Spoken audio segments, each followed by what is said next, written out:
అంటావా అమ్మవా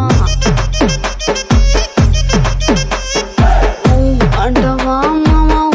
అంటావా అమ్మవా తెల్ల తెల్లగుంటే ఒకడు తల్ల కిందులవుతాడు నల్ల నల్లగుంటే ఒకడు అల్లారల్లరి చేస్తాడు తెలుపు నలుపు కాదు మీకు రంగుతో పని ఏముంది సందు దొరికిందంటే చాలు మీ మగ బుద్ధే వంకర బుద్ధి అంటావా అమ్మవా అంటావా